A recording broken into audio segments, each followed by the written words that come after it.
The marble floors of the Carvalho estate stretched endlessly before me, each tile reflecting the cold morning light that filtered through floor-to-ceiling windows. My knees ached from 2 hours of scrubbing, the industrial-strength cleaner burning my nostrils with every breath. I'd learned to breathe through my mouth during tasks like these, a small adaptation among hundreds I'd made since arriving here 24 months ago. 2 years, 730 days of invisible existence in a world where visibility meant danger. I wrung out the cloth into the bucket, watching the water turn gray. The rhythm of cleaning had become meditative, almost comforting in its predictability. Dip, wring, scrub, repeat. No one expected conversation. No one expected eye contact. I was a shadow that tidied other shadows, and that suited me perfectly. "Leonore, the study needs attention before noon." Isabel's voice cut through my thoughts. The head housekeeper materialized in the doorway, her steel-gray hair pulled into its usual severe bun. "Mr. Carvalho has guests arriving at 1. I nodded without looking up, keeping my gaze fixed on a particularly stubborn scuff mark. "Yes, ma'am. I'll finish here first." Her footsteps retreated down the hall, the click of sensible heels fading into the vast silence that always filled this house. 23 rooms, and most days it felt like a mausoleum. Beautiful, expensive, and utterly lifeless. Except when he was home. I pushed the thought away, rising to my feet with the practiced caution of someone whose body had learned to protest long days of physical labor.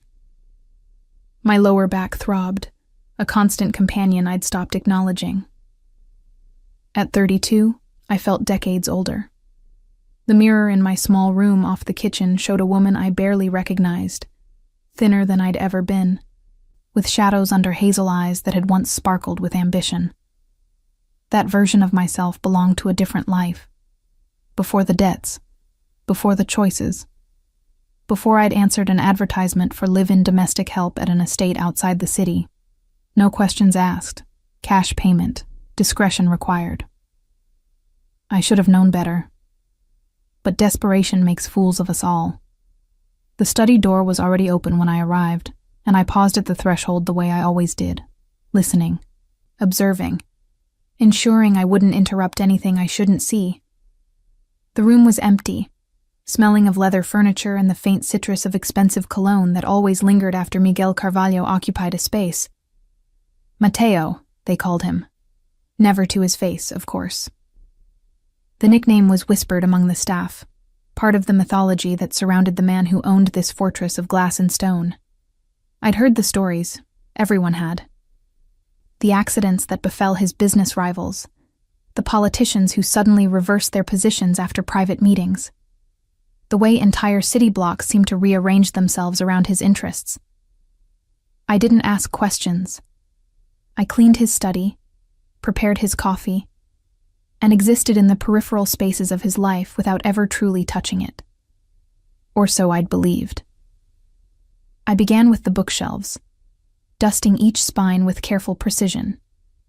First editions, most of them, books in Portuguese, Italian, English, evidence of the multilingual education that had shaped him into the calculating strategist everyone feared.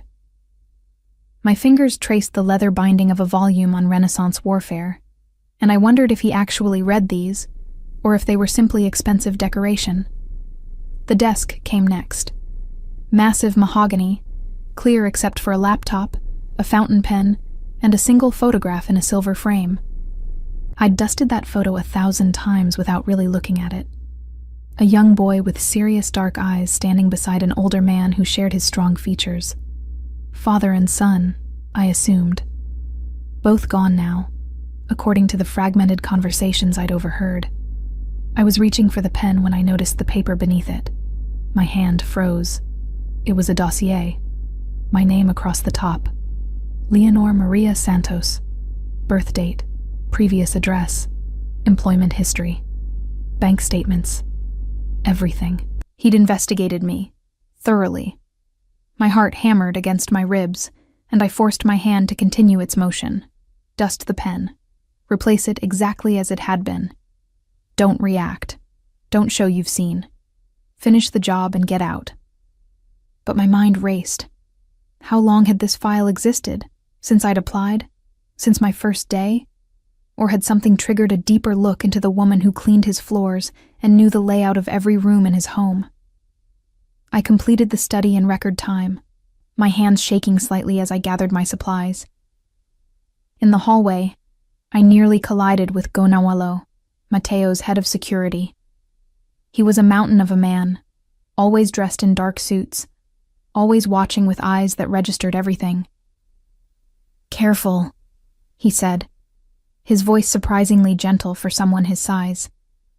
But his gaze held mine a moment too long, and I knew. He knew I'd seen something. "Sorry," I mumbled, stepping around him. "Excuse me." I made it to my room before the trembling spread from my hands to my entire body. Sitting on the narrow bed, I tried to process what I'd discovered. The file meant he knew everything about me.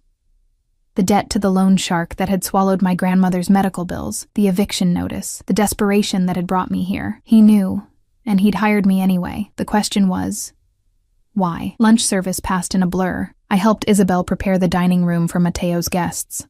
Politicians, I gathered from the careful way she selected the wine. 3 men in expensive suits arrived precisely at 1, their laughter echoing through the foyer as Gonawalo escorted them to the dining room. And then he appeared. Miguel Carvalho descended the main staircase with the unhurried grace of someone who had never needed to rush because the world waited for him. 38, according to the file I'd seen, though he could have passed for younger despite the gray threading through his dark hair. He wore a charcoal suit that probably cost more than I'd earn in a year, the white dress shirt beneath open at the collar, 4 buttons undone, revealing the hollow of his throat and the edge of a collarbone. I kept my eyes down as I passed him in the hall, carrying fresh linens for the guest powder room. But I felt his attention like a physical touch, a weight that followed my movement. "Leonor." My name and his voice stopped me mid-step. I'd heard him speak 1,000 times, to his men, on phone calls, to visitors. But he'd never addressed me directly, not once in 2 years. I turned slowly, keeping my gaze respectfully lowered. "Yes, Mr. Carvalho." "The study. Tomorrow morning, 7 o'clock. We need to talk." My throat constricted. "Of course, sir." He nodded once and continued past me, leaving me frozen in the hallway with my heart trying to escape through my chest. "We need to talk." Those 4 words carried the weight of judgment, of endings, of consequences I couldn't yet see. That night I barely slept. My small room felt smaller than usual, the walls pressing in as I calculated my options. I could run, pack my few belongings and disappear before morning. But where would I go? The debt still existed. The loan shark didn't care about employment difficulties. And something else held me here, a truth I'd been avoiding for months. This house, for all its cold elegance, had become my refuge. The work was hard but predictable. Isabel demanded excellence but never cruelty. Even Gonawalo, with his constant vigilance, had never made me feel unsafe. I'd been invisible here, yes, but I'd also been protected. At 6:30, I rose and dressed in my usual black dress and white apron, pulling my chestnut hair into a neat bun. My reflection showed controlled features, no hint of the anxiety churning beneath my ribs, 2 years of practice in maintaining a neutral facade. The study door was closed when I arrived at 7. I knocked softly. "Enter." He sat behind the desk, backlit by the morning sun streaming through the windows. The effect was calculated, I realized, positioning himself so visitors faced the light, while he remained partially shadowed, readable only when he chose to be. "Close the door." Not a request. I obeyed, my hand steady on the handle despite the trembling in my knees. He gestured to one of the leather chairs facing the desk. "Sit." Sitting felt wrong. Staff didn't sit in his presence. But I lowered myself onto the edge of the chair, spine straight, hands folded in my lap. Waiting. Miguel Carvalho studied me with the intensity I'd felt in the hallway, those dark eyes cataloging details with the precision of someone trained to miss nothing. The silence stretched until it became almost unbearable. Finally, he spoke. "You saw the file." Not a question, an observation. I considered lying, decided against it. "Yes, sir." "Gonomolo told me your hands were shaking when you left the study. You're normally steadier." He leaned back in his chair. "What did you think when you saw it?" The question surprised me. I'd expected accusations, not curiosity. "I thought you knew more about me than I realized, sir." "And that frightened you?" "Yes." "Why?" I met his gaze then, abandoning the pretense of submission. If this conversation was happening, I might as well be honest. "Because people in your position don't keep detailed files on housekeepers unless they're watching for something. And I couldn't figure out what you were watching for." Something flickered in his expression. Approval. "Intelligent. Isabel said you were, but I wanted to confirm for myself." He opened a drawer and withdrew a folder. My file. "You've been here 2 years, 3 months, and 17 days. In that time, you've never taken a scheduled day off, never called in sick, never asked for an advance on your salary. You clean with a precision that suggests either obsessive-compulsive tendencies or a genuine respect for the work." He flipped through pages, not really reading them. "You hear things, see things. Men come and go from this house at all hours. Conversations happen in rooms you're cleaning. Documents get left on tables you clear." His eyes found mine again. "Yet, in 27 months, not once have you attempted to leverage that information. Not to me, not to anyone." My throat felt dry. "It wasn't my business." "No," he agreed, "it wasn't. But discretion is rare. Loyalty without expectation of reward, even rarer." He closed the file. "Why did you come here, Leonore?" "The truth." I'd rehearsed lies for this moment, safe explanations that wouldn't expose my vulnerability, but sitting across from a man who clearly already knew the answer, pretense felt pointless. "My grandmother raised me after my parents died. Last year she got sick. The bills piled up faster than I could work, and the bank wouldn't—" I stopped, steadying my voice. "I borrowed money from someone I shouldn't have. When I couldn't pay it back, he offered an alternative. Work for someone who needed discretion. Clear the debt through service. Joaquim Suarez." The name landed like a blow. "You know him?" "I know every predator who operates in this city." His voice held contempt. "Soares loans money to desperate people, then sells their labor to whoever pays. Usually that means criminal enterprises, brothels, drug operations, places where—" He paused, studying my face. "I paid Soares 4 times what he claimed you owed. Your debt has been cleared since your 2nd week here." The room tilted. "What? You heard me. But why? Why would you—" "Because I don't employ anyone under coercion." He said it simply, as if such principles were obvious. I needed domestic staff who could be trusted with what they might see or hear. Soares offered someone with no connections, no family to leverage, no apparent ambitions beyond survival. I paid your debt, then watched to see what kind of person you'd prove to be when the immediate pressure was gone. 27 months. Almost my entire time here. I'd been free and hadn't known it. "You could have left at any time," he continued. "The debt was satisfied. You chose to stay." I had. Week after week, month after month, continuing to clean and serve and exist in the margins of his dangerous world. Because this house, for all its cold elegance, had been safer than anything I'd known in years. "I have a proposition for you," Matteo said, and I heard the shift in his voice, the moment we moved from revelation to negotiation. But first, you need to understand exactly who I am and what I do. No more pretending you don't see, no more comfortable ignorance. My pulse quickened. I'm not sure I want to know. That option ended when Suarez sold you to me. You're already entangled, whether you've acknowledged it or not. He rose from his chair, moving to the window. Backlit again, his silhouette strong and unyielding. My family built its fortune through import-export businesses. Legitimate operations that generated legitimate wealth. But power attracts predators, and sometimes the law is slower than the threat. He turned to face me. My grandfather did what was necessary to protect what was ours. Over time, those protective measures became their own enterprise.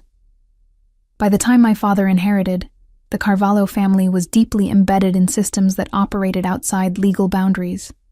Security services, information brokerage, strategic consultation for people who needed problems solved without official channels. Such careful language, such precise euphemisms for violence. I inherited the business when I was 26. My father and brother died in what was ruled an accident. His expression remained neutral, but I heard the weight beneath those words. It wasn't. It was a message from competitors who thought a young, inexperienced heir would be easy to manipulate or remove. They were wrong. Yes, simple. Final. I consolidated power, eliminated threats, and established clear parameters.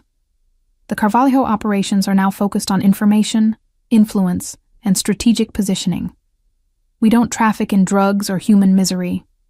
We solve problems that traditional systems can't or won't address. And we do it with ruthless efficiency. He moved closer, and I fought the urge to retreat. I'm telling you this because I need you to understand what staying here means. Not as a housekeeper, as something more. I don't understand. You will. But first, he reached into his jacket and withdrew a small device. Are you recording this conversation? No. The question shocked me. Are you wearing a wire? Working with law enforcement? Absolutely not. He nodded, apparently satisfied. Then here's my proposition. Recent intelligence suggests someone in my household is feeding information to rivals. Small leaks so far. Schedules, meeting locations. Nothing critical. But it will escalate. It always does. Understanding dawned cold and clear. You think I'm the leak? No. He said it with absolute certainty. You're one of 3 people I'm certain isn't compromised. You, because you've had countless opportunities and taken none. Isabel, because she's been with my family for 30 years. And Gonemonfolo, because he'd take a bullet for me. Then why? Because I need someone invisible. Someone who moves through this house without drawing attention. Someone who can watch, listen, and report what they observe without anyone suspecting. His gaze held mine. I need you to stop being just the housekeeper. I need you to become my eyes and ears. A spy. He wanted me to be a spy. And if I say no, then you leave. Today. I'll provide 6 months' salary as severance, a reference letter, and transportation anywhere you want to go. He paused. But once you leave, my protection leaves with you. And there are people who know you worked here, who might see value in whatever information you possess, willing or not. The trap was elegant. Refuse, and I'd be vulnerable. Accept, and I'd be complicit in whatever he did. Why would you trust me with this? You barely know me. I know enough. You're intelligent, observant, and you've already proven your discretion. More importantly, his expression softened, almost imperceptibly. You're one of the few people in my life who doesn't want something from me. That's valuable. I thought of my small room, the predictable rhythm of my days, the safety of invisibility. Then I thought of Joaquim Suarez and men like him, circling anyone who showed weakness. What would this entail exactly?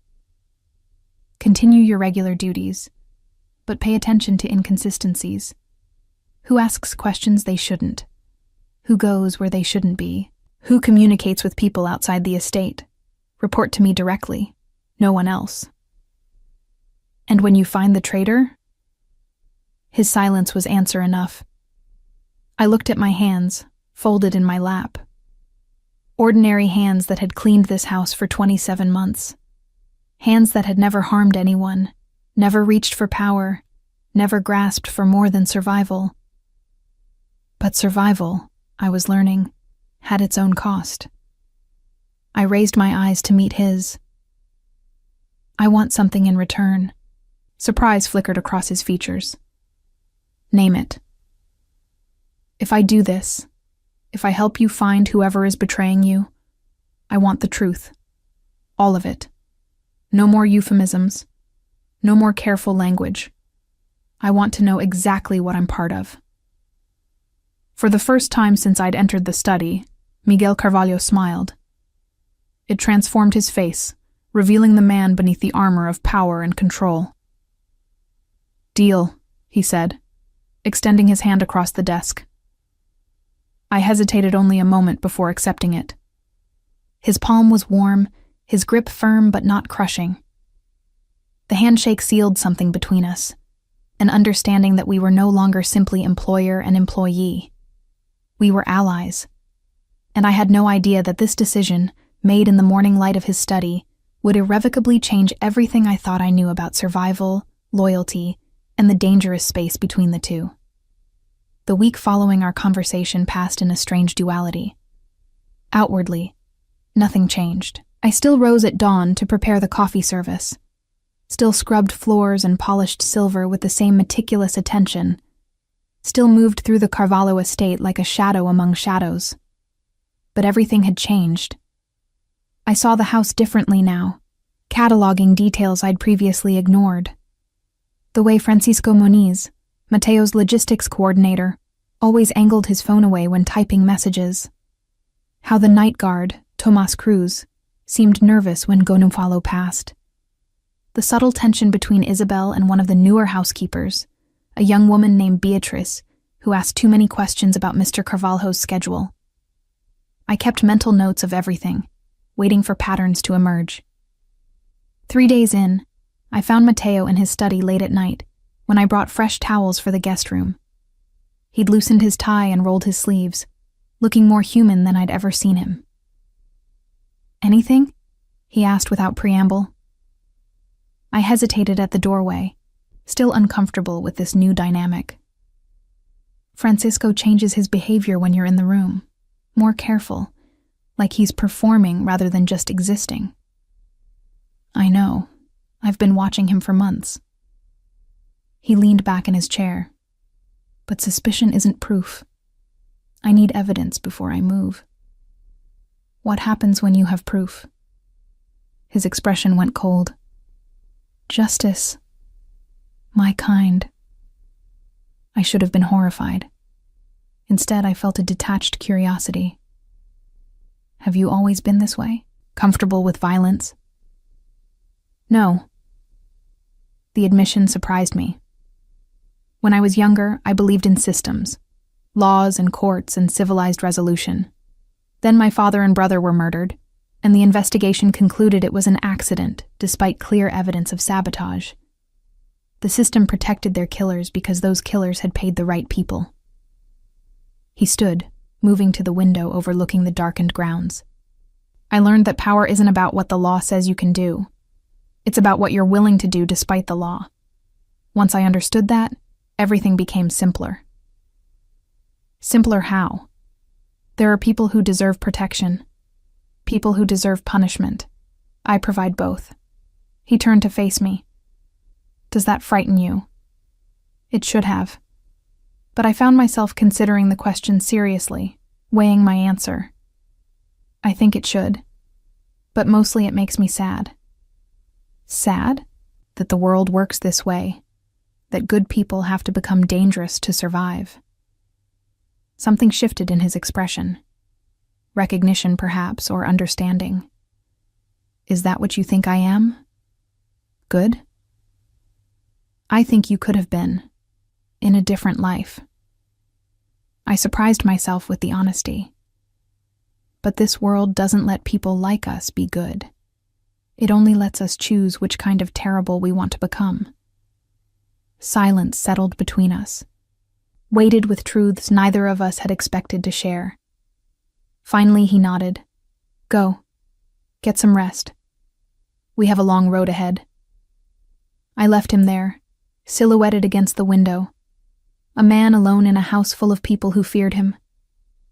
That night, I lay awake in my narrow bed, staring at the ceiling. Somewhere between accepting his proposition and this moment, I'd crossed an invisible line. I wasn't just observing anymore. I was participating. The thought should have kept me awake with anxiety. Instead, I felt a strange sense of purpose I hadn't experienced since before my grandmother's illness. For the first time in years, I mattered. Not as cheap labor or a convenient solution, but as someone whose observations and insights held value. Dangerous, perhaps, but intoxicating. The next morning brought unexpected visitors. I was arranging fresh flowers in the foyer when 3 black cars pulled up the circular drive. Gonavalo appeared instantly, his hand hovering near his jacket where I knew he kept a weapon. Inside, he said sharply to me. Now. I retreated to the kitchen, where Isabel was already instructing the staff to stay out of sight. Through the window, I watched men in expensive suits emerge from the cars. 7 of them, moving with the casual confidence of people accustomed to power. Who are they? I whispered to Isabel. Her mouth thinned into a disapproving line. Trouble. Matteo met them in the foyer, and I caught fragments of conversation through the swinging door. Unexpected visit, Duarte. Matters to discuss. Mutual interests. The voices moved to the formal sitting room, and I found myself gravitating toward the hallway, ostensibly to dust picture frames, but really to position myself where I might hear more. Leonore. Gonofalo's voice behind me made me jump. He wants coffee, 6 cups, the good service. I nodded, understanding the unspoken message. Matteo wanted me in the room, serving coffee, being invisible while gathering information. My hand stayed steady as I prepared the tray, years of practice allowing me to work on autopilot while my mind raced. This was a test, not just of my ability to gather intelligence, but of my nerve. The sitting room fell silent when I entered. 7 pairs of eyes tracked my movement as I placed the tray on the credenza and began pouring coffee with practiced precision. I kept my gaze down, my movements economical and quiet. You keep your staff well-trained, Carvalho, one of the men observed. He was perhaps 50, with silver hair and a smile that didn't reach his calculating eyes. Pretty, too. Does she understand Portuguese? She's standing right there. Ask her yourself. Mateo's voice held a warning edge. The silver-haired man, Duarte, I remembered, turned that cold smile on me. Do you speak Portuguese, menina? Sim, senor, I replied quietly, handing him his coffee. Sugar? Just black. He watched me with uncomfortable intensity. You're the one who replaced that clumsy girl who kept breaking things? I don't know who you mean, sir. I've been here over 2 years.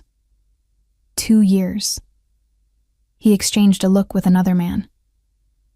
Long time for domestic staff in this household. Most don't last 6 months. I said nothing, finishing the service and moving to leave. But his next words stopped me. I knew someone named Santos once, Leonore Santos. Worked at a hospital before her grandmother got sick, and she took on some unfortunate debts. Ice flooded my veins. He knew. Not just my name, but details about my life. Mateo's voice cut through my paralysis. That will be all, Leonore. Thank you. I left the room with measured steps, not allowing myself to run despite the fear clawing up my throat. In the kitchen, I gripped the edge of the counter, forcing air into my lungs. They knew who I was, which meant they'd investigated the staff, which meant, breathe. Matteo's voice from behind me. I hadn't heard him enter. They're playing games, trying to unsettle me by showing they've done their homework on my household. It's working. My voice shook despite my efforts to control it. He knows things about me. Personal things. I know. His hand settled briefly on my shoulder, the first time he'd deliberately touched me since that handshake in his study. It's a demonstration of reach. Duarte wants me to understand he can access information about anyone in my orbit. Why? Because he's considering whether to wage war or propose an alliance. He moved to stand beside me, both of us facing the window overlooking the grounds. My refusal to join his coalition has made me either a potential threat or a potential asset. He hasn't decided which yet. And me? Where does knowing about me fit into that calculation? Matteo's jaw tightened. It's leverage. A way to suggest that the people around me are vulnerable, that my protection has limits. Fury replaced fear, hot and unexpected. I'm not a weapon to be used against you. No, he agreed quietly. You're not. Which is why I'm going to make something very clear to Duarte before he leaves. He turned to face me fully, and I saw something dangerous in his expression. Not anger exactly, but cold calculation. You're under my protection, explicitly. Anyone who touches you touches me. That message will be delivered before they reach their cars. That will make me a target. You were already a target the moment you walked into this house. His voice gentled slightly. Now you're a protected target. There's a difference. The visitors left an hour later. I watched from my window as Gonzalo spoke with Duarte beside the lead car, his posture relaxed but unmistakably threatening. Whatever message Matteo wanted delivered, Gonzalo was ensuring it landed clearly. That evening, I found an envelope on my pillow. Inside was a mobile phone, new, expensive, with only one number programmed into it. Matteo's. I turned the device over in my hands, understanding the significance. Direct communication. No intermediaries, a level of access typically reserved for his inner circle.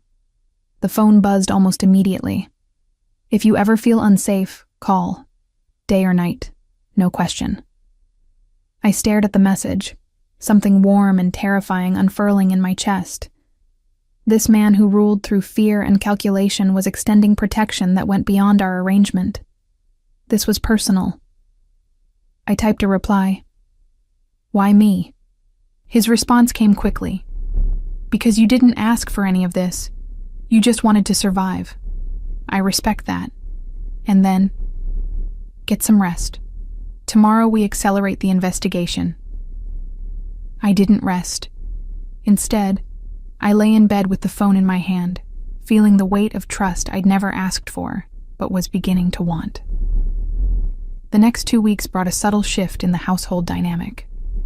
Matteo began including me in more meetings, ostensibly to serve refreshments, but really to observe. I watched him navigate conversations with politicians, business associates, and the occasional individual whose purpose was never explicitly stated. He was brilliant at it, the way he guided discussions, revealing nothing while extracting everything, how he used silence as a weapon, letting others fill the void with information they shouldn't share. The calculated moments of charm that made people feel valued, seen, important, right before he dismissed them without a second thought. I learned his patterns. 3 cups of coffee before noon, always black.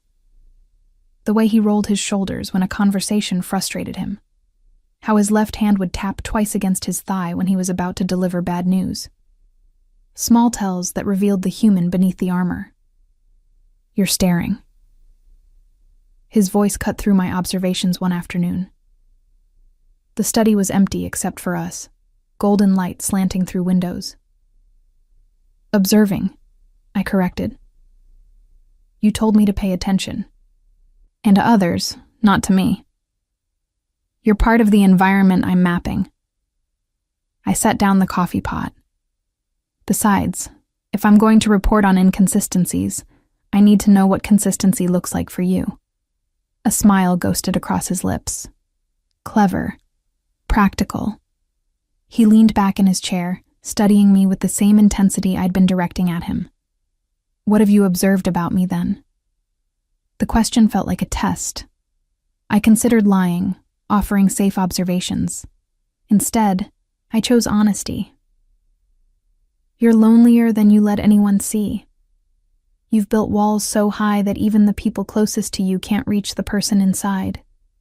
And sometimes, late at night when you think everyone's asleep, you stand at that window and look like you're searching for something you lost a long time ago.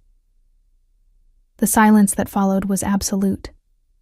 I'd gone too far, revealed too much of what I'd noticed, stripped away his carefully maintained facade. Then he said, very quietly, "Yes." Just that, an acknowledgement that felt more intimate than anything we'd shared before. "I need to tell you something." He stood, moving to the window as if drawn by my mention of it. "About the investigation. We've narrowed the suspects to 3 people: Francisco, Tomas, and someone in your position." My breath caught.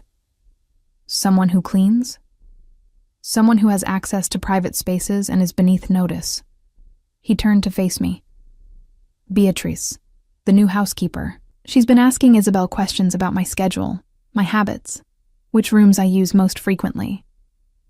I thought of the young woman who'd been hired 6 weeks ago. Quiet, efficient, with eyes that watched everything. "You think she's the leak?" "I think she's the most likely candidate, but I need proof." His gaze held mine. "I need you to befriend her. Get close. Find out who she's really working for." The request settled heavy in my stomach. "You want me to spy on another woman who's probably just as desperate as I was when I came here?" "I want you to help me identify a threat before it gets someone killed." His voice hardened. "This isn't a game, Leonor. Whoever is feeding information to my enemies is putting everyone in this household at risk, including you." He was right. I knew he was right. But the thought of manipulating someone's trust, of becoming the kind of person who used another's vulnerability, it made me feel sick. "I'll do it," I said finally. "But if she's innocent, then she goes free with a generous severance and my apology. But if she's guilty..." He left the sentence unfinished, the implication clear. That night, I lay awake again, the phone within reach, wondering when exactly I'd stopped being a victim of circumstance and started being an active participant in Mateo Carvalho's dangerous world. And why, despite everything, I didn't want to leave. Befriending Beatrice proved easier than I'd anticipated. She was young, 23 at most, with nervous hands that never quite stayed still, and eyes that darted toward exits whenever Gononwalo entered a room. Recognizing desperation had become second nature to me. I saw it in the way she accepted extra shifts without complaint, in how she stretched her lunch portions to make them last, in the careful way she counted coins before buying necessities. I saw myself 2 years ago. "You're good at the corners," I observed one morning as we worked adjacent hallways. "Isabel's particular about those." Beatrice glanced up, surprise flickering across her delicate features. Most staff didn't initiate conversation. "My mother taught me. She cleaned houses when I was growing up." "Mine too." The lie came smoothly. My mother had been a teacher before the accident, but Beatrice didn't need to know that. There's an art to it, making yourself invisible while making everything else shine. A small smile touched her lips. Exactly. Over the following days, I cultivated the friendship carefully, shared meals in the staff kitchen, offered tips on dealing with Isabel's exacting standards. created a space where Beatrice felt safe enough to lower her guard. And slowly, carefully, I began asking questions. Do you have family in the city? A younger brother. He's sick, respiratory condition. The medication is expensive. Of course. Always something desperate, something that made people vulnerable to exploitation. How did you hear about this position? A pause, just a fraction too long. Through an agency. They said Mr. Carvalho paid well and didn't ask too many questions about references. The same route I'd taken. The same pipeline that funneled desperate people into positions where their loyalty could be tested or their desperation exploited. Do they check in with you? The agency? Another pause. Sometimes. To make sure everything's satisfactory. I reported the conversation to Matteo that evening, finding him in his study with paperwork spread across the desk. The top buttons of his shirt were undone, his tie discarded, hair slightly disheveled from running his hands through it. He looked exhausted. She's being handled, he said after I finished. The agency is a front. They place vulnerable people in strategic positions, then offer them money for information. You knew this when you hired her? I suspected. Now I'm certain. He leaned back, rubbing his eyes. The question is who's running the operation. Once we know that, we can eliminate the threat. Eliminate. I kept my voice neutral. You mean kill. His gaze met mine, unflinching. I mean neutralize. Whether that requires killing depends on how reasonable they prove to be. I should have felt horror.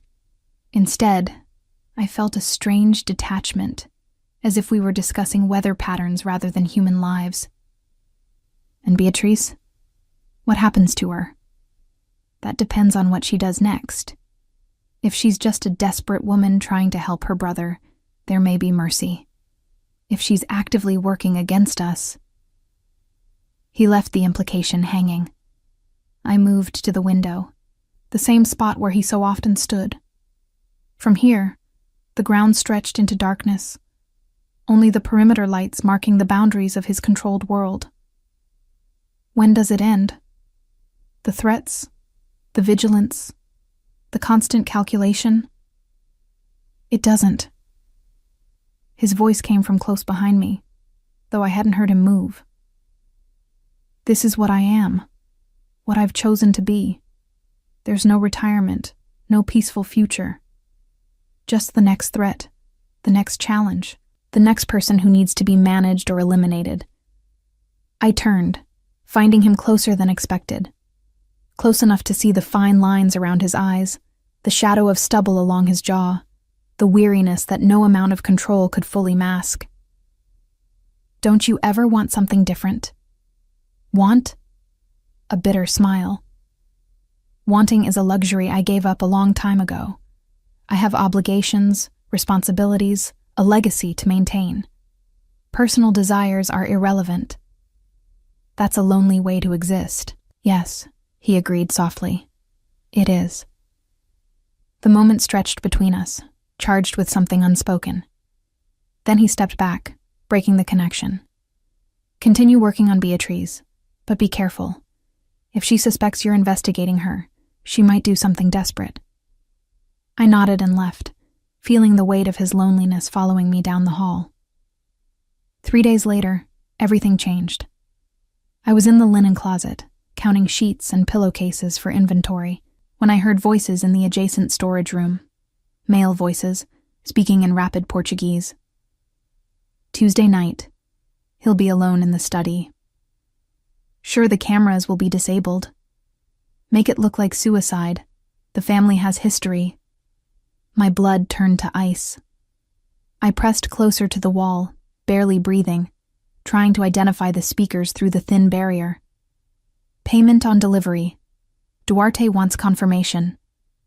Duarte, the silver-haired man who'd known my name, my history. The one testing whether to make Matteo an ally or eliminate him as a threat. Apparently, he'd decided. The voices moved away, and I waited until silence settled before emerging. My hands shook as I pulled out the phone Matteo had given me, typing quickly. Need to talk. Now. Urgent. His response came immediately.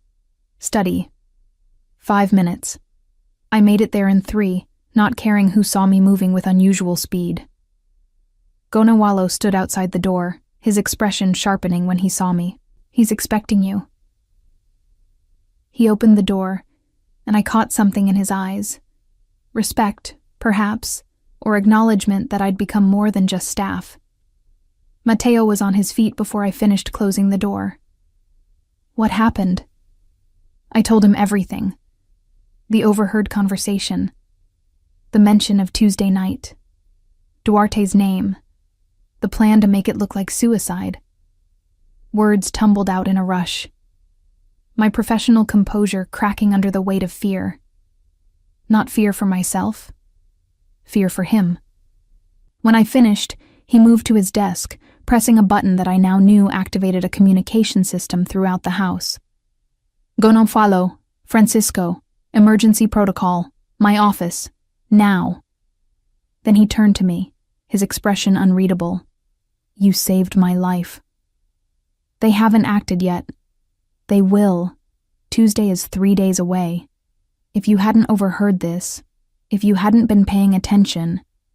He stopped, something raw flickering across his features before control reasserted itself. Thank you. The words felt inadequate for what had just transpired. I'd crossed another line without realizing it. From observer to active protector. From someone seeking safety to someone willing to provide it. Gonwalo and Francisco entered within moments, their expressions grim. Matteo repeated what I'd told him, his voice cold and analytical, discussing his own planned assassination with the detachment of a chess player analyzing an opponent's strategy. We need to identify who's inside, Francisco said. Someone disabled the cameras. Someone gave them the security codes. Tomas, Gonambalo said immediately. He's been nervous for weeks. Won't meet my eyes. Bring him in, quietly. Matteo's voice held lethal certainty. And increase security around Leonore. If they realize she overheard them, she becomes a target. I can take care of myself, I protested. 3 sets of eyes turned to me. Gonmalo's skeptical. Francisco's amused. Matteo's concerned. Against trained killers? Matteo shook his head. You're brave, but bravery without training is just a faster way to die. You'll have protection, non-negotiable. He was right, and I hated it. Hated the reminder of my vulnerability, of how little I could actually do despite my newfound involvement in his world. What about Beatrice? I asked. If there's going to be increased security, if things escalate, she might run. Let her. Matteo's expression hardened. She's small fish. Whoever hired her is the real target. Once we deal with Duarte and his people, we'll handle the cleanup. The next 3 days passed in surreal tension. True to Matteo's word, I was never alone. Gonawalo, or one of his men, shadowed me constantly, their presence both comforting and suffocating. I continued my work, maintaining the pretense of normalcy, but everyone in the household felt the shift. Something was coming. Tuesday morning dawned gray and cold. Matteo called me to his study at dawn, before the rest of the staff woke.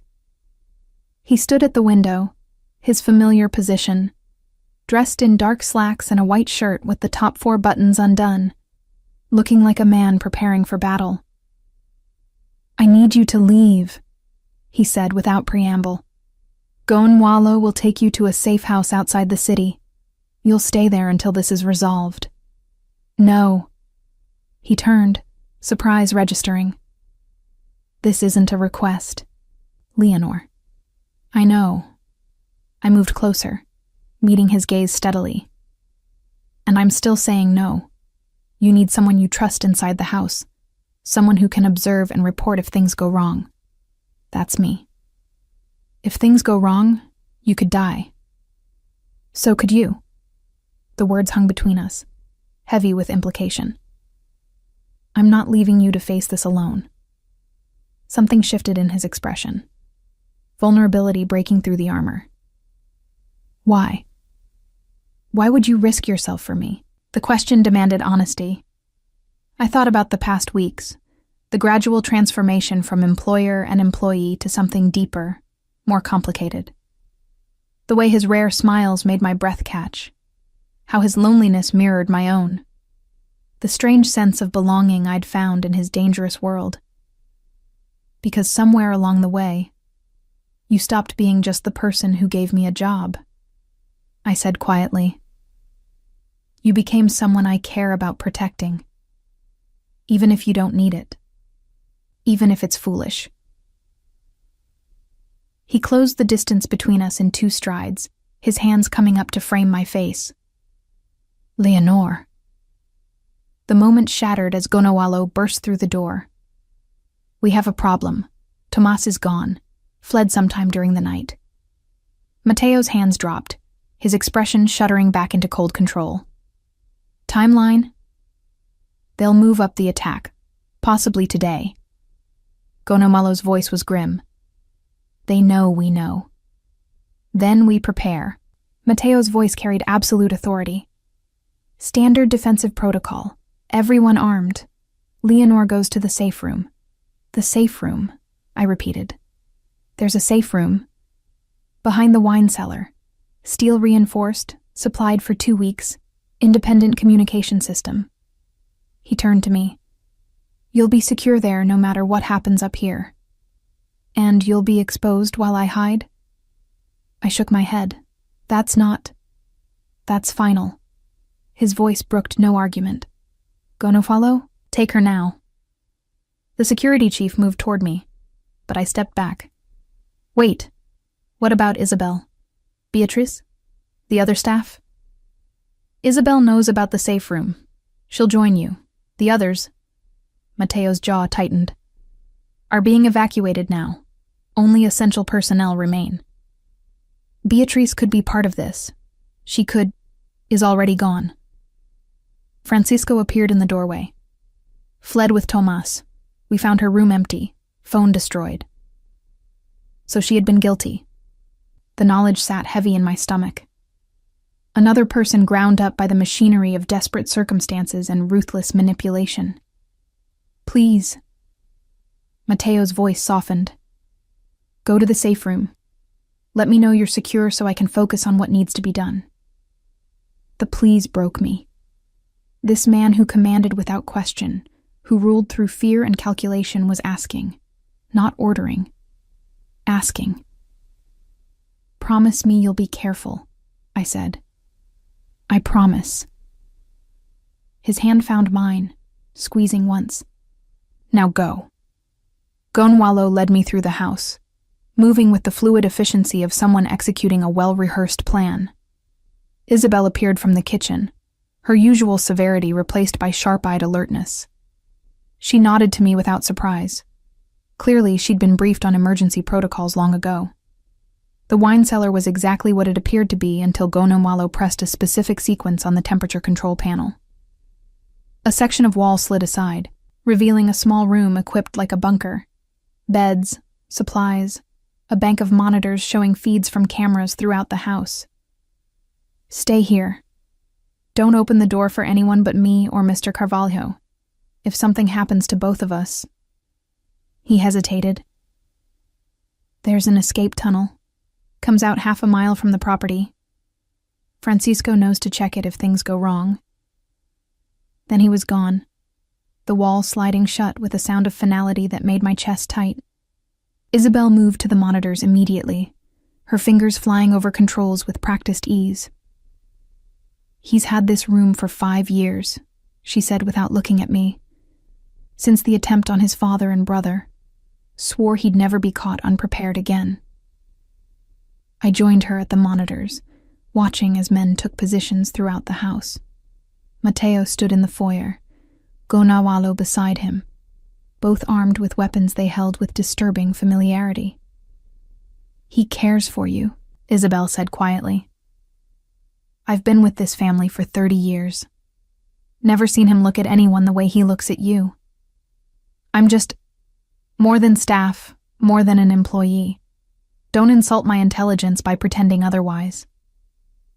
She finally turned to face me, her severe features softened by something almost maternal. Whatever happens today, know that you've given him something he hasn't had in a long time. Something worth fighting for beyond duty and vengeance.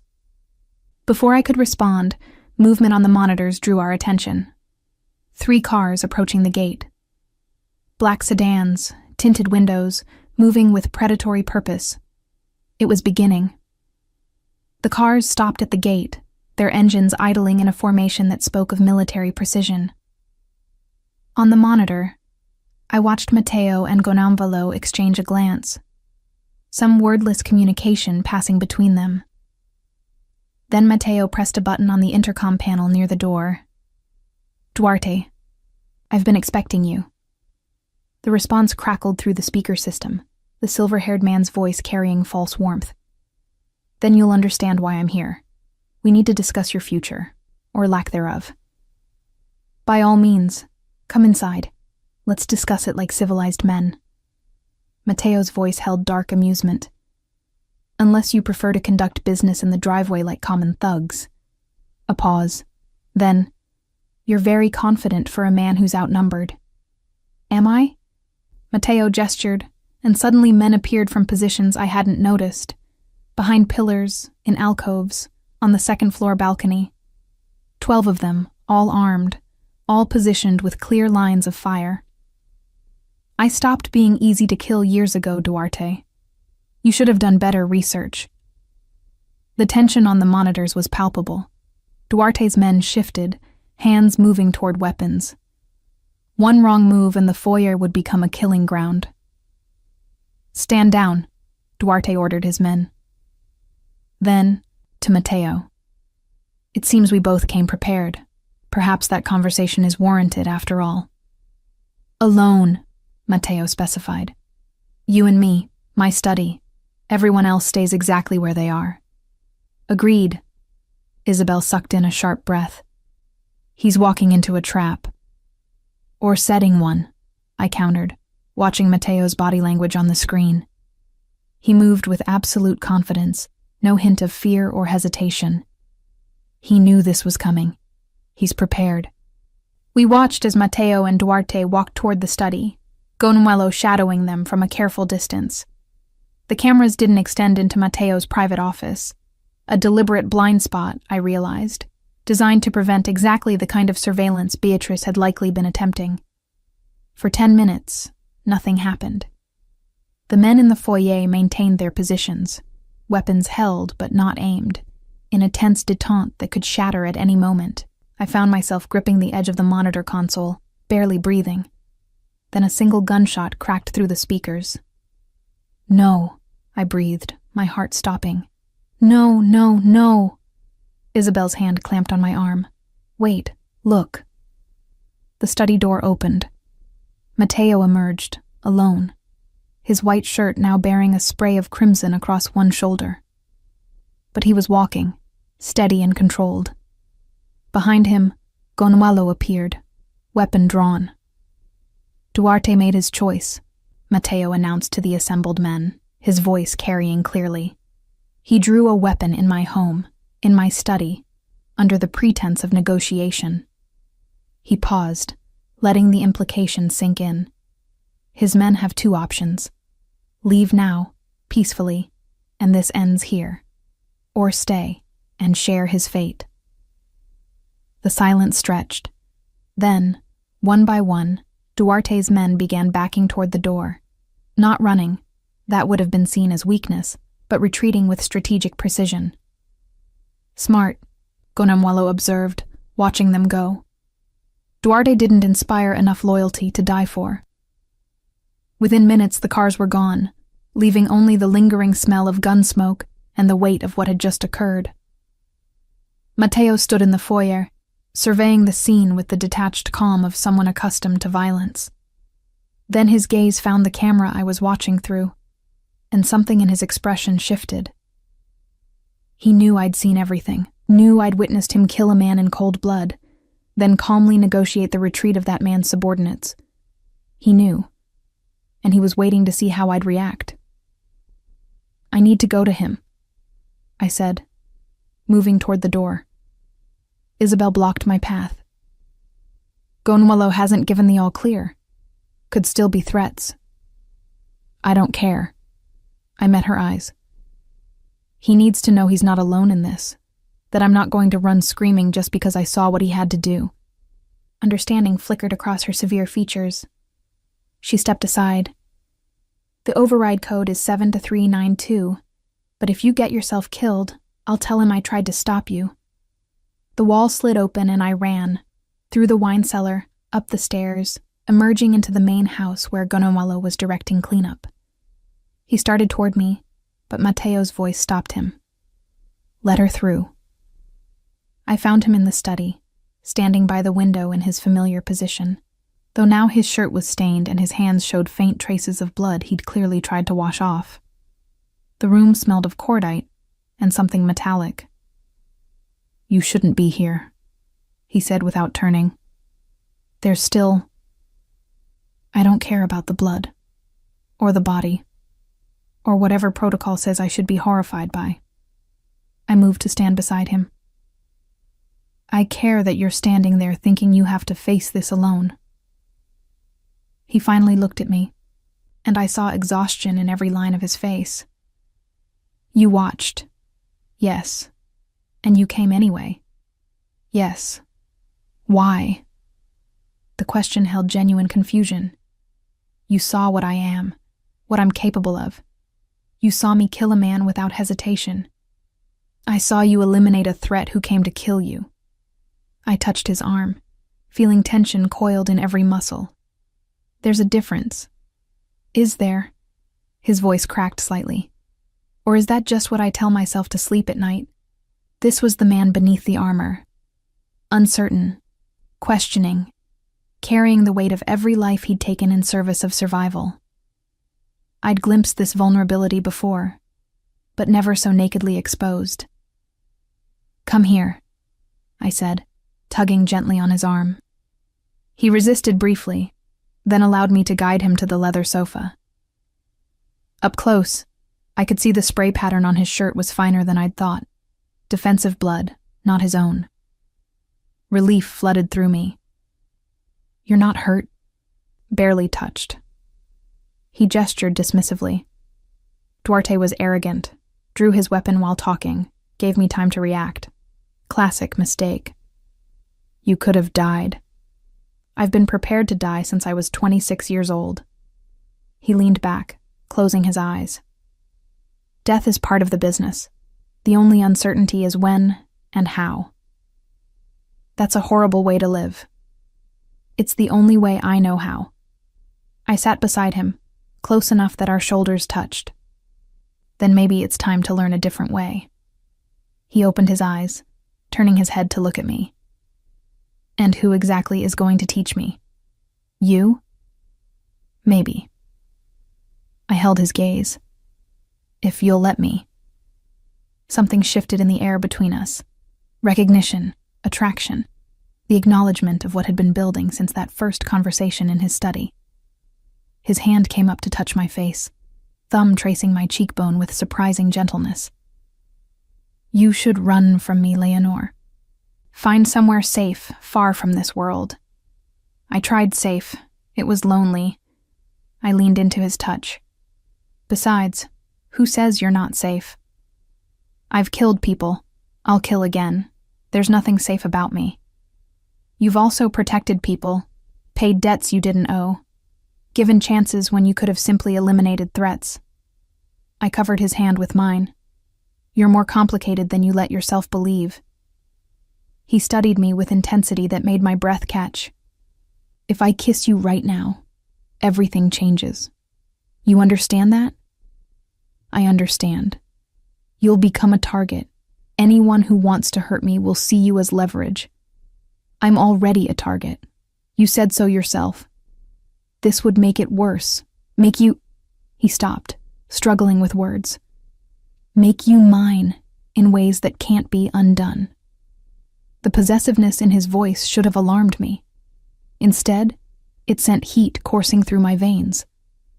And if that's what I want, his control fractured. He pulled me closer, his mouth finding mine with desperate hunger.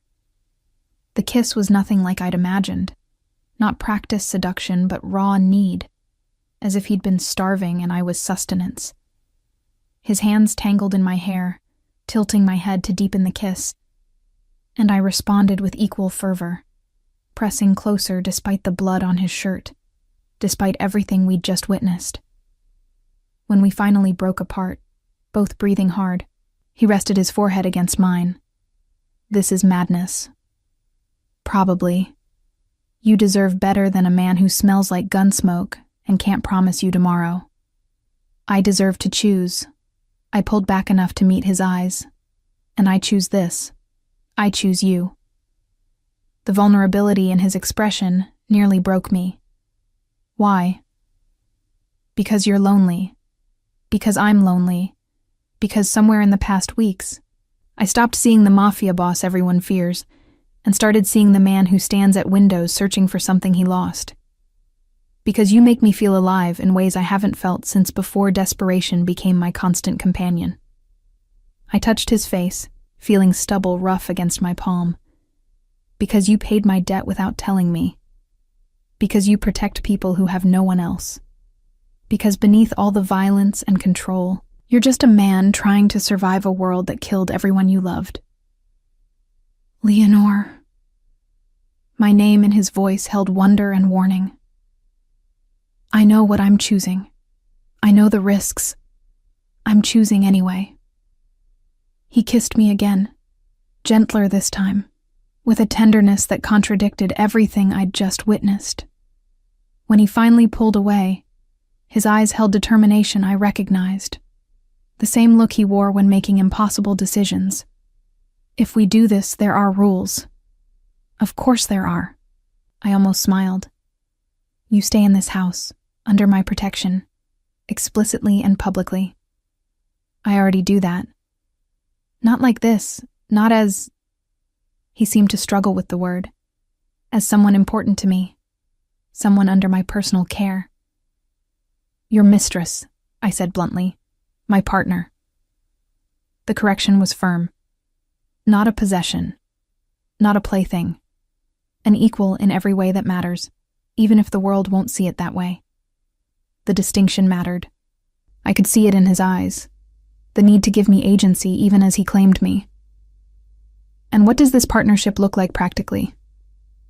"You move to better quarters, the suite adjacent to mine." His hand traced patterns on my back. "You continue your work if you want, but your safety becomes my primary concern. You attend events with me when appropriate. You're involved in decisions that affect the household." "And in private?" Heat flickered in his gaze. "In private, you're mine and I'm yours. Completely."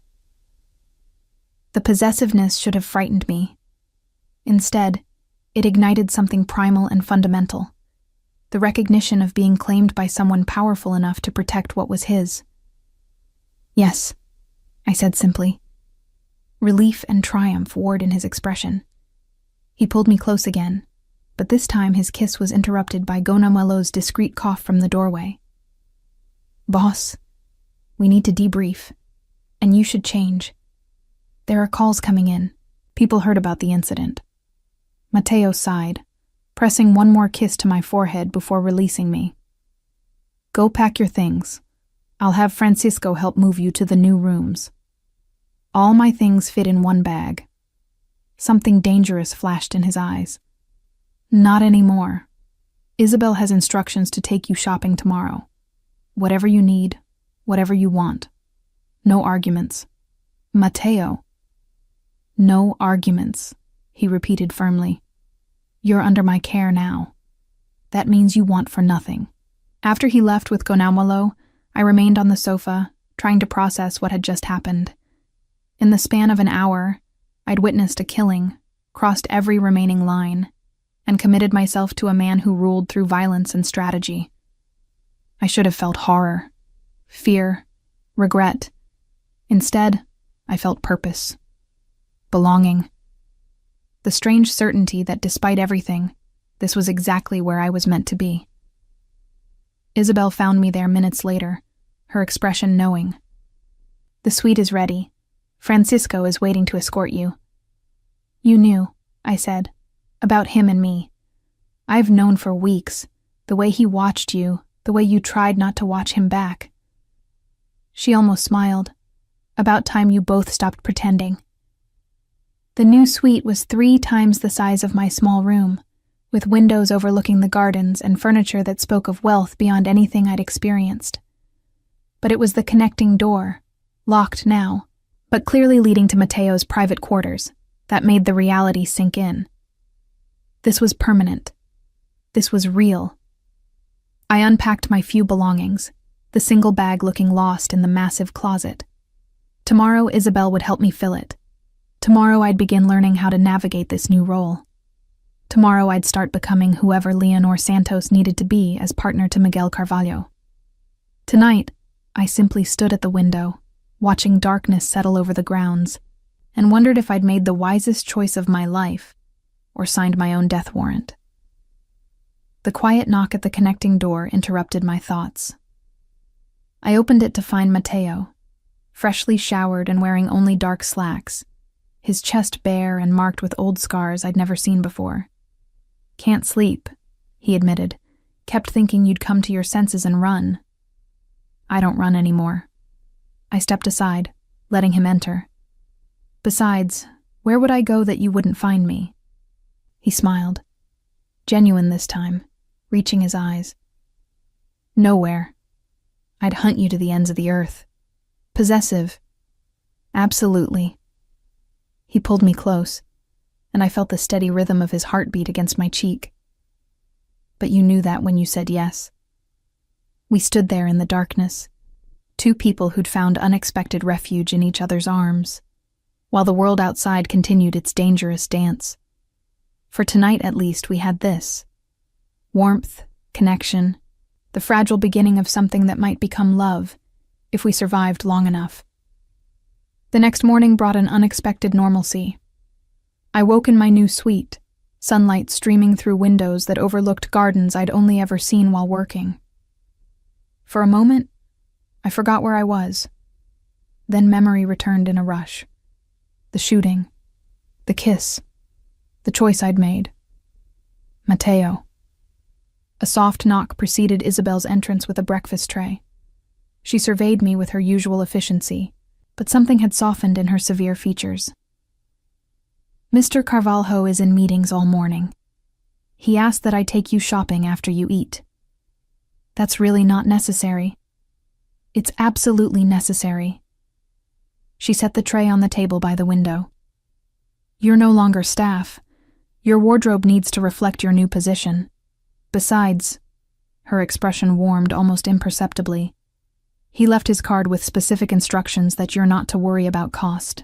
And the breakfast was elaborate. Fresh pastries, fruit, coffee that smelled like heaven. I ate mechanically, my mind already spinning through implications. If I was no longer staff, what exactly was I? Partner, Mateo had said. But partner in what sense? The question haunted me through the morning shopping expedition. Isabel drove us into the city in a sleek Mercedes, pointing out boutiques I'd never dared enter before. Inside the first one, sales associates materialized with champagne and compliments, treating me like someone important, rather than someone they'd have previously ignored. "What colors does Mr. Carvalho prefer?" one asked, holding up elegant dresses. "I have no idea." The admission felt strange. I knew how he took his coffee, how he organized his desk, which books he actually read versus which were just for show, but his taste in women's fashion remained a mystery. "He likes you," Isabel said practically. "That's what matters. Now, we need cocktail dresses for events, casual, elegant pieces for daily wear, and at least 2 formal gowns." My head spun with the quantities she ordered: silk blouses, tailored pants, dresses in jewel tones that brought out my eyes, shoes that cost more than a month's former salary. Each time I protested, Isabel simply reminded me of Mateo's instructions: whatever I wanted, whatever I needed. By afternoon, we returned to the estate with the Mercedes full of packages. I felt simultaneously pampered and purchased, as if I'd been transformed into someone I didn't quite recognize. Gonwalo met us at the door, his expression grim. "Boss wants to see you. His study. Now." The tone sent ice through my veins. I followed him, leaving Isabel to manage the packages, my mind racing through possibilities. Had something happened? Had he reconsidered last night's decisions? Mateo stood at his window, that eternal position, but turned as I entered. Relief flooded his features. "You're safe." Why wouldn't I be? Because Duarte had partners. One of them made contact this morning with threats. He crossed to me, hands settling on my shoulders. "They know about you, about us. They're trying to leverage you against me." Fear coiled in my stomach. What kind of threats? The kind I won't allow to materialize. His voice hardened. "Gonwalo is doubling security. You won't leave the estate without my explicit permission, and even then, you'll have armed escorts. So I'm a prisoner again. You're protected." He softened his grip. "There's a difference. This is temporary, until I neutralize the remaining threats from Duarte's network." "How long?" "Days, maybe weeks." His jaw tightened. "I'm sorry. I knew claiming you would make you a target, but I underestimated how quickly they'd move." The anguish in his voice made my anger dissolve. This wasn't about control. It was about fear. Fear for me. "What else?" He released me, moving back to the window. Francisco found evidence that the leak went deeper than Beatriz and Tomas. Someone else in the organization has been feeding information to rivals. Someone with access to my private calendar, my security arrangements, He stopped. My personal life. Understanding dawned cold and clear. "They knew about me before you made it public." "Yes. Which means they've been watching for months, waiting for the right leverage." He turned, his expression carved from stone. "I need to find them before they use you against me." "Let me help." "Absolutely not. You're already too exposed. I'm already a target either way." I moved to stand beside him. "But I'm also still invisible to most of your people. They see me as the former housekeeper who got lucky, not as someone with intelligence and observation skills. Let me use that." He studied me with intensity that made my skin prickle. "You want to investigate my own people. I want to protect what's mine." The possessiveness in my voice surprised us both. "You're mine now, remember? That means I defend you as fiercely as you defend me." A slow smile transformed his face. "Dangerous words, meu amor." "What does that mean?" "My love." He touched my face gently. "You're learning Portuguese?" "I've been listening." I'd absorbed more than I realized during my time here. Phrases, inflections, the melodic cadence of his native language. "Teach me more." "Later. Right now." His expression grew serious again. "If you're going to investigate, you need to understand the players. Come." He led me to his desk, pulling up files on his computer. "These are my inner circle, the people with access to my private information." I leaned over his shoulder, studying faces and dossiers. Francisco Muniz, logistics coordinator. 42 with the family for 15 years. Gonwalo Reis, head of security. 38, former military, unshakable loyalty. Isabel Neves, household manager. 61, knew his mother, practically raised him after she died. None of them seem likely. That's the point. His hand found mine on the desk. Betrayal always comes from the least expected source. Someone you trust. Someone close enough to see vulnerabilities. Like me, I realized, I'd become that person, close enough to hurt him in ways enemies never could. The thought must have shown on my face because he squeezed my hand. I trust you completely. Never doubt that. Why? We've known each other such a short time. I've known you for 27 months. He pulled me onto his lap, the intimate gesture feeling natural despite its newness. I've watched how you handle stress, how you treat people, how you navigate impossible situations. I know your character, Leonore. That's more important than time. I leaned into him, feeling the solid warmth of his body. Tell me about your family, your father and brother. Tension coiled through him, but he didn't deflect. My father, Paolo, was brilliant. Strategic mind, ruthless when necessary, but with a code. He believed in protecting the vulnerable, punishing those who preyed on weakness. My brother, João, was supposed to inherit. He had father's charisma, his natural authority. I was the spare, expected to manage businesses while João took the empire. His voice grew distant. Then they died in a car accident that wasn't an accident. Brake lines cut, timed to coincide with a rainstorm.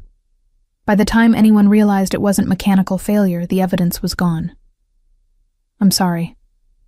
I became something I never intended to be that day. A killer, a strategist. A man willing to do whatever necessary to protect what remained. His arms tightened around me. I found everyone responsible. Took me 2 years, and I made sure they understood exactly why they were dying. The matter-of-fact way he discussed murder should have disturbed me. Instead, I felt the weight of his grief, the burden of responsibilities thrust upon him by violence. Do you ever wish it had been different? That you'd stayed the spare, had a normal life? Every day, the admission was barely whispered.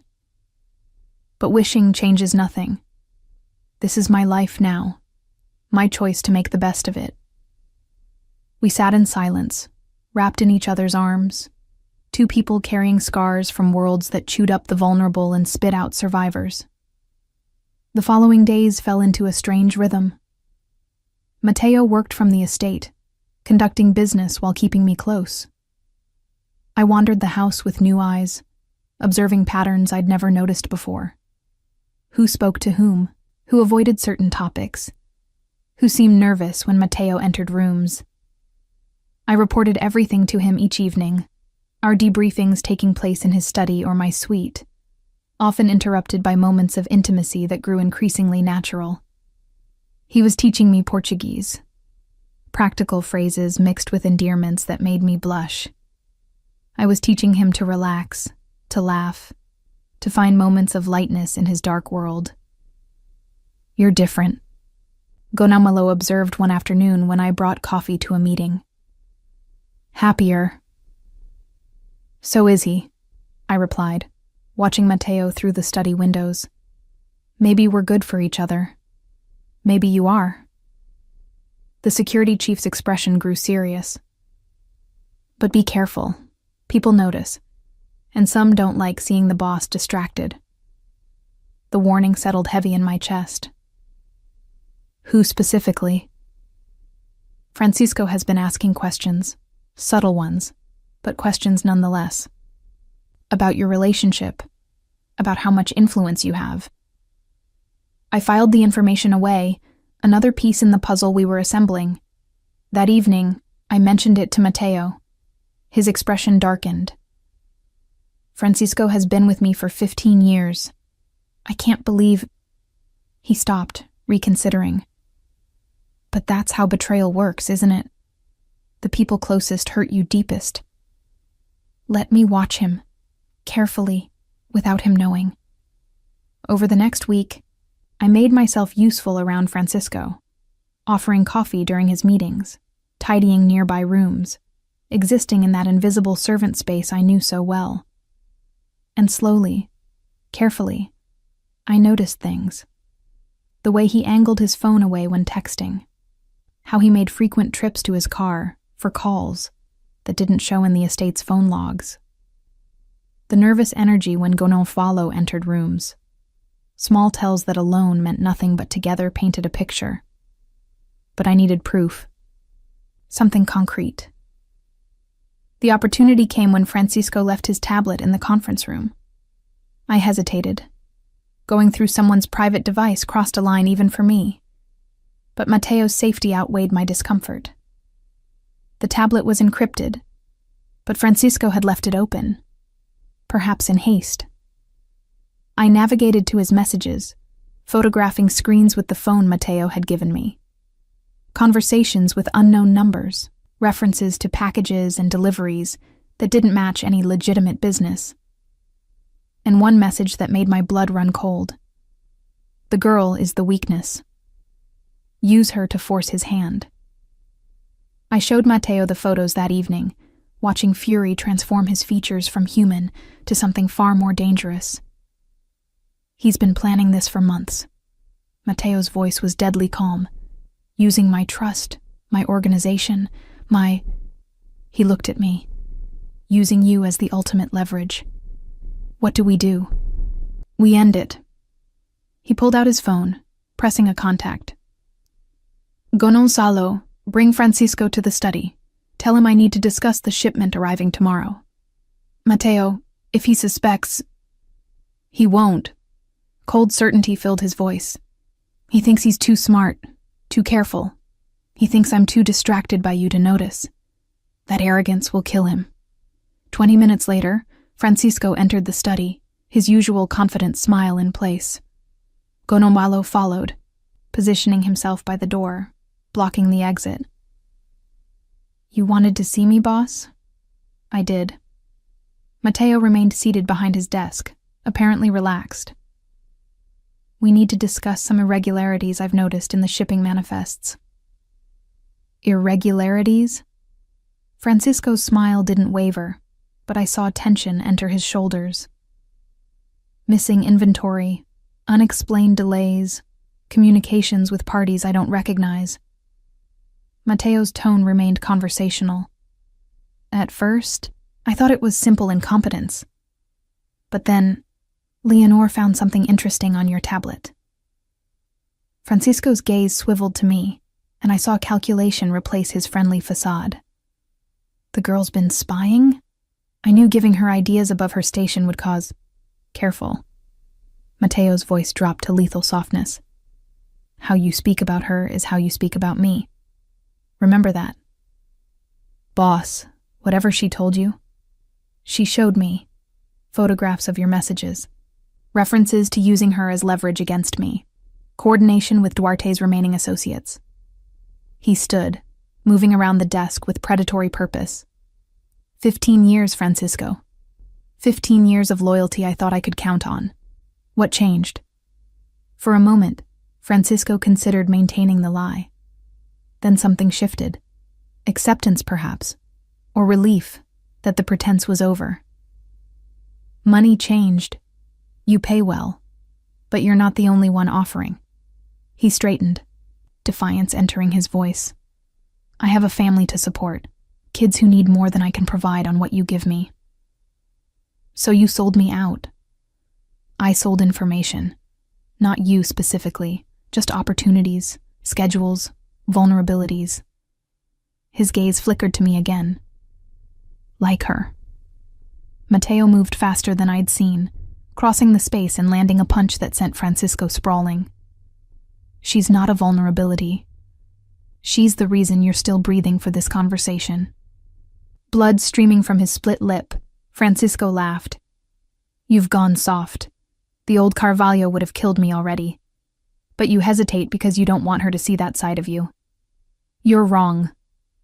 Mateo's voice held absolute certainty. I hesitate because I want her to understand justice, not just violence. There's a difference. He turned to me. Come here. I approached on unsteady legs, uncertain what he wanted. He guided me to stand beside him, facing Francisco. This man betrayed me, put you at risk, sold information that could have gotten people killed. His hand found mine. What do you think should happen to him? The question hung heavy. Francisco watched me with contempt, clearly expecting mercy born of softness. Gonzalo stood alert, awaiting orders. Mateo simply held my hand, giving me agency in this decision. I thought of the threats, the fear, the casual way Francisco had labeled me a weakness to be exploited. How his betrayal had endangered not just Mateo, but everyone in this house. He made his choice, I said quietly. Now he lives with the consequences. Mateo nodded, something like pride flickering in his expression. Gono malo. The security chief moved forward, and I looked away. Not from squeamishness, but from understanding that some things, once witnessed, couldn't be unseen. The sounds were brief. A scuffle, a gunshot, then silence. When I looked back, Francisco's body lay still. Mateo was already moving toward the door, his hand still holding mine. Come. You don't need to see this. We walked to my suite in silence. Inside, he pulled me close, and I felt tremors running through his powerful frame. Not fear, but the aftermath of adrenaline and anger. I'm sorry you had to be part of that. I'm not. I pulled back to meet his eyes. He would have used me to hurt you. I won't apologize for protecting what's mine. His kiss was desperate, claiming, seeking reassurance that I wasn't horrified by what I'd witnessed. I responded with equal fervor, showing him through touch what words couldn't express, that I accepted all of him, even the darkest parts. Later, lying in his arms as moonlight painted silver across the floor, he whispered, You could still leave. I'd understand. I'm not going anywhere. I traced patterns on his chest. We're in this together now. Whatever comes. Whatever comes, he agreed, holding me tighter. Outside, the world continued its dangerous dance. But in this moment, we had each other, and for now, that was enough. The morning after Francisco's death brought an unsettling calm. I woke in Mateo's arms, his breathing deep and even, his face softened by sleep in ways it never showed during waking hours. For a moment, I allowed myself to simply watch him, this complicated man who'd claimed me, protected me, trusted me with his darkest truths. My hand moved unconsciously to trace the scar along his ribs, an old wound whose story I didn't know. His eyes opened, immediately alert despite the early hour. Morning. Morning. I started to pull away, but he held me close. Stay. Just a few more minutes. His voice held a vulnerability I rarely heard. These moments are rare. We lay tangled together as dawn light grew stronger, the outside world temporarily held at bay. But reality couldn't be postponed forever. Eventually, Gonavalo's knock interrupted our refuge. Boss, we have a situation. Mateo sighed, pressing a kiss to my forehead before rising. Duty calls. I watched him dress, the efficiency of someone who'd done this 1,000 times, transforming from the man in my bed to the armored strategist the world knew. White shirt, 4 buttons left undone, tailored pants, the subtle confidence that radiated from his every movement. I'll be in meetings all morning, he said, pausing at the door. Stay close to the house. Gonamalo will keep you informed. After he left, I bathed and dressed in one of the new outfits Isabel had selected. Silk blouse, tailored pants, shoes that whispered wealth with every step. The woman in the mirror looked elegant, composed, nothing like the exhausted housekeeper who'd arrived here 27 months ago. But beneath the polish, I was still Leonor Santos, still the woman who'd fled debt and desperation. The transformation was only surface deep. Or was it? I found Isabel in the kitchen, overseeing lunch preparations with her usual efficiency. She glanced up as I entered, approval flickering in her eyes. The clothes suit you. How are you adjusting? I'm not sure yet. I accepted the coffee she offered. Everything's happened so quickly. That's his way. Once Miguel decides something, he moves with absolute commitment. She measured herbs with practiced precision. But I've never seen him decide on a person before. You're the first. That doesn't frighten you? That he suddenly got this... I gestured vaguely, searching for the right word. Weakness? Isabel supplied. No, because I've also seen how you affect him. He's happier, more present, less consumed by the constant vigilance that's defined him since his father died. She met my gaze directly. You're not a weakness, Leonore. You're his humanity restored. The words settled something restless inside me. Thank you. The morning passed in strange domesticity. I read in the library, explored the gardens under Gonomolo's watchful eye, tried to find my place in this new role.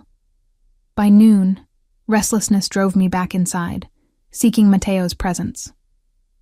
I found him in his study, surrounded by men in expensive suits discussing what sounded like legitimate business, shipping contracts, warehouse leases, distribution networks. He glanced up as I entered, something warming in his expression. Gentlemen, if you'll excuse me a moment. He rose, crossing to me with focused attention. Everything all right? Fine. I realized I had no good reason for interrupting. I wanted to see you. His smile was private, meant only for me. Give me 30 minutes, then we'll have lunch together. I nodded and retreated, feeling foolish for the interruption. But 30 minutes later, he appeared at my suite's door, loosening his tie as he entered. Alone at last. He pulled me close, and I felt tension drain from his frame. I've been thinking about you all morning. You were in meetings. I'm very good at multitasking. His mouth found mine, the kiss deepening until we were both breathless. What about lunch? I managed between kisses. Later. He guided me toward the bedroom. Right now, I need this. Need you. What followed was urgent, desperate. Two people seeking connection and affirmation in the most primal way. Afterward, lying tangled in sheets, I traced patterns on his chest while he played with my hair. Tell me something true, I said. Something you've never told anyone. He was quiet so long I thought he wouldn't answer. Then, I'm terrified of becoming like my father. What do you mean? He was brilliant, strategic, protective, everything I try to be. But the violence consumed him. By the end, he saw threats everywhere, trusted no one, lived in constant paranoia. His voice dropped. He pushed everyone away, including his own family, died isolated despite being surrounded by people. You're not him. How do you know? I've made the same choices, followed the same path. What's to stop me from ending up the same way? I shifted to look at him directly. Me. I'm what stops it. Because I won't let you disappear into paranoia and isolation. I'll pull you back every time. You sound very certain. I am. I kissed him softly. We're partners, remember? That means I see you, all of you, and I won't let you forget who you are beneath the armor. He pulled me closer, and I felt his heart beating against mine. I don't deserve you. Probably not. I smiled against his shoulder. But you're stuck with me anyway. We dozed briefly, wrapped in each other, the afternoon light painting gold across tangled limbs. When we finally rose, hunger drove us downstairs where Isabel had left a cold lunch in the dining room. So this is what people with money do, I observed, selecting from the spread of meats, cheeses, and fresh bread. Eat elaborate meals in the middle of the day. Is it strange, being on this side of service? Very. I assembled a plate. I keep wanting to clean up after myself, reset the table, wash the dishes. You don't have to do any of that anymore. I know. Intellectually, I know. But years of training don't disappear overnight. I met his eyes across the table. I'm still figuring out who Leonore Santos is when she's not defined by survival. Take your time. I'm not going anywhere. The afternoon brought unexpected visitors. 2 men in expensive suits claiming to represent a business consortium interested in partnerships. Gonzalo showed them to the formal sitting room while alerting Mateo. "Stay upstairs," he told me. I don't know these people. But curiosity drew me to the second-floor balcony where I could observe without being seen. The men were polished, professional, their body language suggesting corporate backgrounds rather than criminal ones. Yet something felt wrong, a tension beneath the courteous exteriors. Their conversation with Mateo was too quiet to hear clearly, but I caught fragments, references to consolidation and market opportunities and mutual benefit. Standard business language that could mean anything. Then one of them made a mistake. He turned slightly, and I saw the weapon holstered beneath his jacket. Not unusual for people in Mateo's world, except the holster position was wrong. Too accessible. Too ready. This was someone who expected to draw quickly. I pulled out the phone Mateo had given me, texting quickly. Left visitor is armed. Holster position suggests military training, not civilian carry. His response came immediately. Good eye. Stay hidden. The meeting concluded within minutes, the visitors departing with handshakes and promises to be in touch. But Gonzalo's expression as he saw them out was grim. I found Mateo in his study, jaw tight with tension. Who were they really? I asked. Federal agents, probably organized crime task force. He pulled me close. They're building a case, gathering evidence. That was a fishing expedition, seeing what I'd reveal in what I thought was a private meeting. But you knew. I suspected when they used the wrong terminology for one of our operations. Small slip, but telling. He sighed. This is what I meant about constant vigilance. Every conversation could be surveillance. Every new contact could be law enforcement. How do you live like this? Carefully. His arms tightened around me. And with as few attachments as possible, people you care about become vulnerabilities, leverage for prosecutors or enemies. I pulled back to meet his eyes. Do you regret? Never. The word was fierce. You're the best thing that's happened to me in years, worth any risk. Even prison? Even that. He touched my face gently, though I'd prefer to avoid it, for both our sakes. The reality of his world settled heavier on my shoulders. It wasn't just rival criminals we needed to worry about, but law enforcement, prosecutors, federal investigations. The careful empire he'd built could collapse from within or without at any moment. What do? We prepare. There are contingencies in place. Safe houses, offshore accounts, escape routes if necessary. He led me to his desk, pulling up files. I'm going to show you everything. Where the emergency funds are. Who to contact if I'm arrested. How to disappear if you need to. I won't need to disappear. If you go down, I go down with you.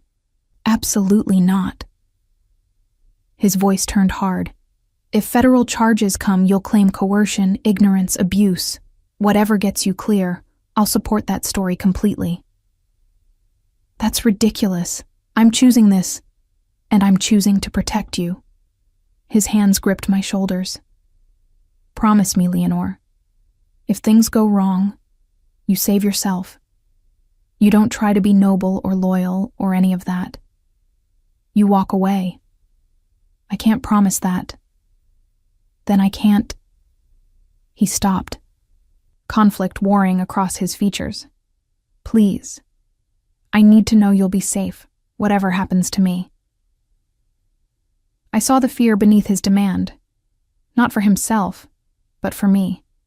The same fear that had driven so many of his decisions since our relationship changed. All right, I said finally.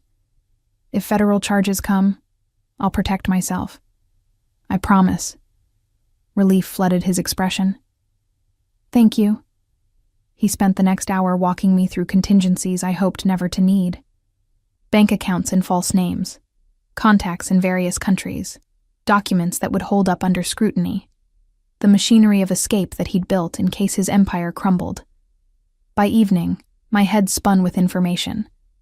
We ate dinner in his study, a private meal Isabel prepared, away from staff and surveillance. Just the two of us, stealing time before the world intruded again. "Do you ever wish for something simple?"